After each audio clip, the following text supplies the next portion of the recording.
The worst fast food restaurants. Now, if you live in the United States or really any first world country, you are very familiar with this unhealthy, diabetes-giving rat poison called fast food. Fast food is what I like to call the poor man's cuisine. Why would I go out and spend all that money and time eating at a 5-star restaurant with gourmet meals when I could go get a cheap, barely cooked burger that was made in an unsanitary kitchen? Now, fast food has pretty much become the most common and most consumed type of food out there. Hell, I mean, if you were to travel to your local and most nearest city, you'd probably see some type of fast food spot on every single street. Now, this is mainly because most people are too cheap and lazy to make their own food, so they rather pay for someone else to do it for them. Like, who is really gonna take the time to go cook their own healthy food when they can just go out and buy some good old greasy slop? Fast food chains have pretty much become a staple in America and American culture. With that being said, I, along with many of you, have experienced some absolutely dog shit food. Today we'll be talking about the most disgusting and just all around worst fast food restaurants. Now, I'm judging these restaurants off of not just overall taste, but also on how the service is and the overall convenience of the restaurant. And also, I do want to say that yes, this is my personal opinion, so if I mention your favorite place to eat at, don't get butthurt. Your taste buds just suck. Also, I do have a Twitch, Koff syrup _ should be somewhere on the screen, and I will be streaming soon and doing a face reveal. Try help me get to 100 followers. Link in the description and the pinned comment if you want to go check that out. First, we're starting off strong with arguably one of the most infamous fast food chains, McDonald's. Now, I feel like when speaking about McDonald's, we have to talk about the creepy son of a bitch named Ronald. I genuinely want to ask and interrogate the psychopath who thought it was a good idea for the mascot of McDonald's to be a fucking clown. What about this clown says,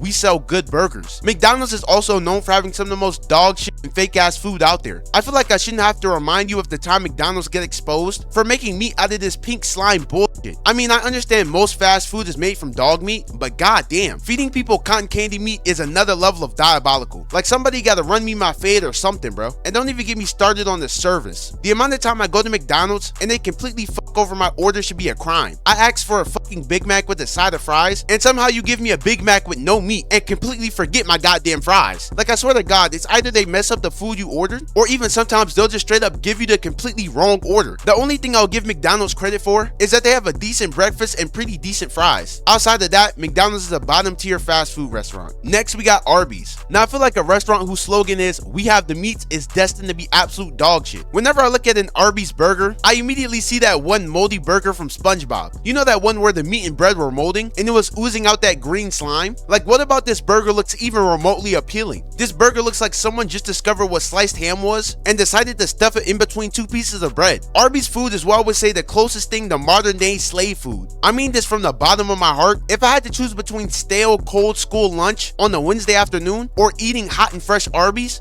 give me the school lunch in a heartbeat. One thing I will say is that their curly fries do bust, but other than that, Arby's is terrible. Next, we got Popeyes, or what I like to call it, the hood fried chicken. Imagine if a bunch of hood niggas started up a restaurant that sold fried chicken. Well, that, ladies and gentlemen, is Popeyes in a nutshell. I don't know if Popeyes does this on purpose or not, but somehow every single Popeyes employee turns out to be a thug or a gangbanger. Popeyes is the only fast food spot where there's guaranteed to be at least one fist fight per day. I know all of you have seen those videos of Popeyes employees getting in full-on brawls with the customers. If there was a restaurant whose motto was to stand on business, it would without a doubt be Popeyes. But we also can't forget the lethal weapon that Popeyes has on their menu, that being their biscuits. I have a love-hate relationship with Popeyes and their biscuits, because on one hand, they're really good and taste amazing, but at the same time, they're so goddamn dry that if you take too big of a bite, you'll probably choke to death on the spot. Every bite you take out of a Popeyes biscuit is a gamble with death itself. I actually think Popeyes food overall is really good. Their chicken sandwich makes me want to have sex with men sometimes. It's that fucking good. Popeyes without a doubt has the best chicken out of any other fast food restaurant. The only problem is that every time I go to Popeyes, I know there's a 50% chance I leave with either a broken nose or a bullet wound. I know that if I ever want to travel to the trenches of Popeyes, I gotta come equipped with a grenade launcher with a switch on it. Next, we got Five Guys. Now, let me be clear. Five Guys isn't on this list because they have bad food. As a matter of fact, I damn near say that out of all the restaurants on this list, Five Guys makes the best food. The reason Five Guys is on this list is because of the borderline highway robbery they commit with their prices. Five Guys is like the Louis Vuitton of fast food. The way they make the most simplest food products cost so much goddamn money. money. Listen, I understand that Five Guys is supposed to be a quality fast food spot, and the reason it's so expensive is because all their ingredients are fresh, but if we keeping it real, I really couldn't give a damn about none of that. Their burgers could be made out of pure gold for all I care, and it still wouldn't explain these goddamn prices. My nigga, $10 for one singular cheeseburger? How is that even legal? If you've ever eaten Five Guys before, you know you could easily spend like $60 on a basic meal. Five Guys is easily the most bougie fast food restaurant there is, hands down. One burger at Five Guys could easily get you a full meal at practically any other fast food restaurant. And one major problem with the whole making their food fresh thing is that it causes it to take forever for your order to be complete. Every time I go to Five Guys, I know it's gonna take a minimum of 20 minutes before my food is finished. You could literally take a nap in between orders with the amount of time they make you wait in line. While Five Guys food is pretty good, those prices and wait time gotta change, bro. Next we got White Castle. First, I just want to ask, who the fuck eats White Castle? If I'm driving and one of my homeboys tells me to pull up to the nearest White Castle, I'm karate kicking his ass out the car, because how dare you play with me or my taste buds like that?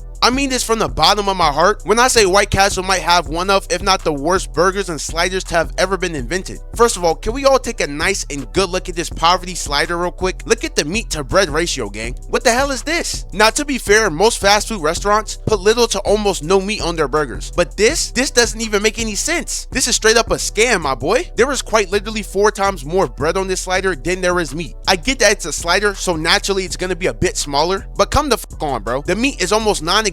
What was even the thought process when creating this shit, bro? Let's give them this weak ass slider that has barely any flavor, barely any condiments, and 1% of meat. And to top it all off, White Castle has some of the worst sides I've ever tasted in my life. Next, we got Captain D's. Now, I don't know how many of you have even heard of this place. Over the past several years, this restaurant has been pretty much going extinct, and they're impossible to find anymore. Captain D's is pretty much the crackheads version of Red Lobster. Now, I don't know about y'all, but I've always thought that fast food fish just sounds like one of the worst ideas ever. Like, if most of the fast food restaurants struggle to properly cook and prepare basic meat like burgers and chicken nuggets, there's absolutely no way in hell I'm trusting them to properly prepare fish. Now, I've only eaten Captain D's a handful of times, and somehow each time their food successfully made me throw up an organ. I'm gonna go ahead and give anyone who dares try this a warning, as there's a 90% chance you end up with some type of incurable disease from eating this shit. I honestly think eating raw fish straight from the bottom of the ocean would be safer than the shit they serve here. Next, we got Wienerschnitzel, or however you pronounce this shit. Now, this place has one of the hardest names ever to pronounce, so from here on out, I'm just gonna call it the Glizzy Palace. So as you probably guessed from the name of the restaurant, this is a place that specializes in making hot dogs. If you're looking to have heart failure and clog all of your arteries, this is the place for you, my boy. I never thought I would ever see a day where a restaurant could make you take a shit before actually even eating anything. Everything, and I mean everything on their menu, is packed with nothing but cheese and chili. There's so much grease in this food, you could basically pour it into a cup and drink it. And